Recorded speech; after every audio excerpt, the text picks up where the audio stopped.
안녕하세요. 파산관제인 홍현필 변호사입니다.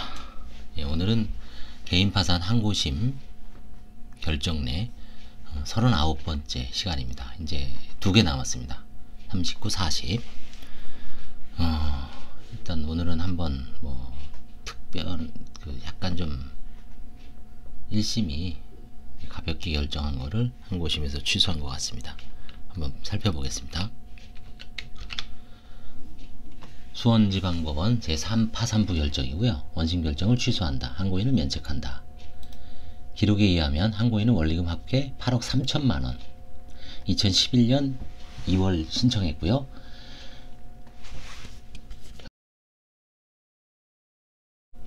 수원법원은 이 당시에 보십시오. 2011년 2월 7일 신청했는데 파산 선고가 언제냐면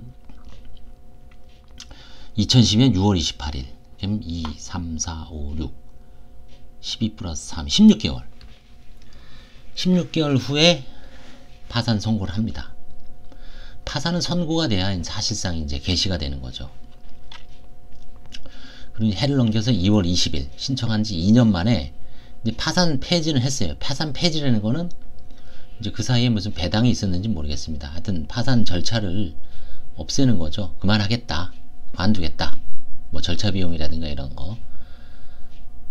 결국 이제 파산 폐지라는 건 뭐 배당을 못했다는 의미가 나오죠. 여기서 채권자들한테.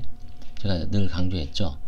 파산 폐지는 채권자들이 땡전 한 푼 못 가져간 거고, 파산 종결은 일부라도 가져가고.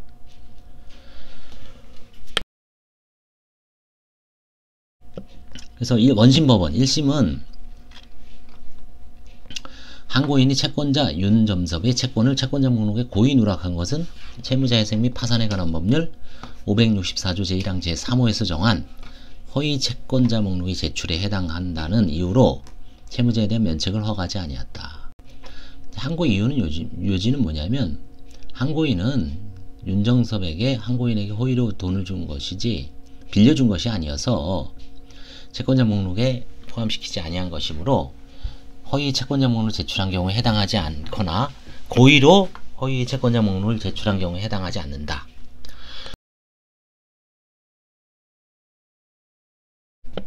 그래서 항고심의 판단은 기록에 의하면 항고인이 2008년 2월 25일 윤으로부터 1,500만원을 차용하였음에도 누락한 것은 이제 허위 채권자 목록을 제출한 사실을 인정했습니다. 항고인은 윤으로부터 호의로 이 금원을 증여받았거나 이 채권을 과실로 채권자 목록에 누락하였다고 다투나 기록에 의하여 인정되는 다음과 같은 사정, 즉 채권자 김강섭이 2012년 1월 27일 항고인이 윤점섭이 채권을 누락하였음을 지적하자 항고인은 채권자 목록에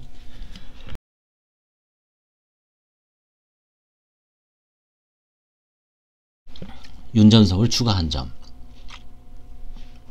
항고인은 파산관제인에게 이 채권이 누락 경위에 관하여 윤점섭이 채권을 포함시키지 말라고 하여 이를 누락하였다는 취지로 소명자료를 제출한 점, 윤은 이 금원을 항고인에게 차용해 주었으나 금액이 얼마 되지 않아 형편이 좋아지면 갚으라고 하였다는 취지의 탄원서를 제출한 점 등에 비추어 보면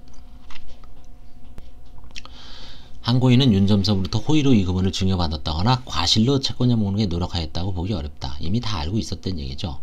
그래서 일단은 제스 상태에 관한 허위 진술, 채권자 목록 그 밖의 신청 서류를 허위로 진술한 때 해당해서 면책 불허가 사유는 해당된다. 다만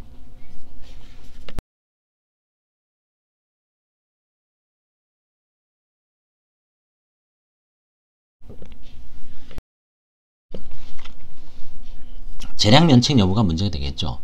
항고인에게 허위 채권자 목록의 제출이라는 면책 불허가 사유가 있음은 위에서 인정한 것과 같지만 기록에 의하면 인정할 수 있는 다음과 같은 사정. 면책 불허가 사유를, 그러니까 재량 면책을 어떤 거를 또 이제 거론하면서 재량 면책 사정으로 받는지가 포인트죠. 항고인의 채무 규모에 비하여 자신의 소득 활동으로는 채무 변제가 불가능할 것으로 보이는 점. 8억 3천인가 그랬죠. 채무가. 그렇죠.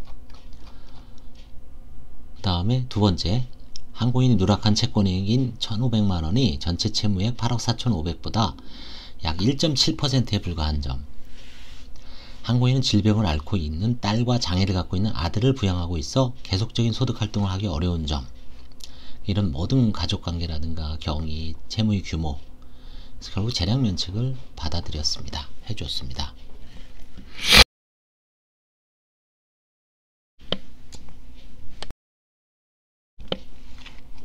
이 사건에서의 교훈은 그겁니다.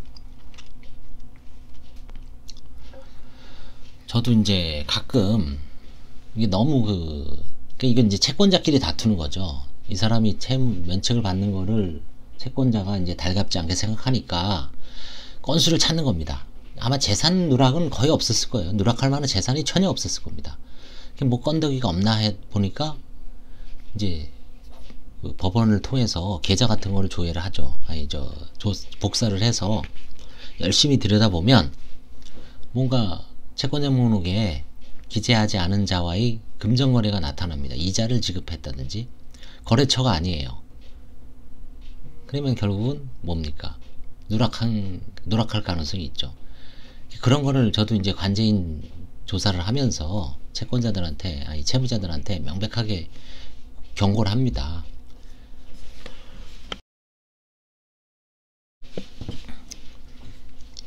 이런 것 때문에 나중에 채권자가 문제제기를 할 수 있으니까 투명하게 채권자 목록을 정식으로 수정을 해서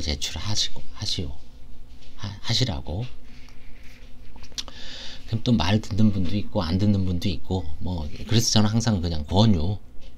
그래서 그 사람이 행동을 옮기느냐 아니냐는 제가 뭐 어떻게 관여할 수가 없죠. 제가 뭐 면책 허가냐 불허가냐 그 권한도 없고, 다만 이제 사실관계만 판정해서 나중에 판단은 판사가 하는 거니까 이제 판단 자료로 그 누락한 채권자가 많으면은 이제 불허가 사유로 올릴 수는 있지만 근본적으로 이제 또 재량면책의 어떤 사유에 해당되죠. 이런 것처럼 그 금액이 작거나 뭐 아니면 이제 뭔가 전체에서 차지하는 비중이 크지 않다. 근데 이런 경우가 있죠. 오히려 그 개인 채권자들에 대한 채권이 뭐 한 절반 이상이고 금융권 채무만 면책받고 싶은 분들, 그런 경우는 좀 문제가 되죠.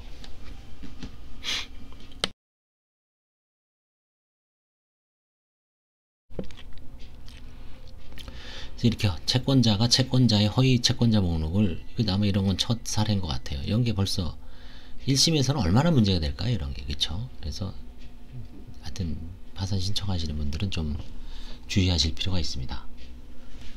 예. 도움이 되셨다면 좋아요와 구독 부탁드리겠습니다. 감사합니다.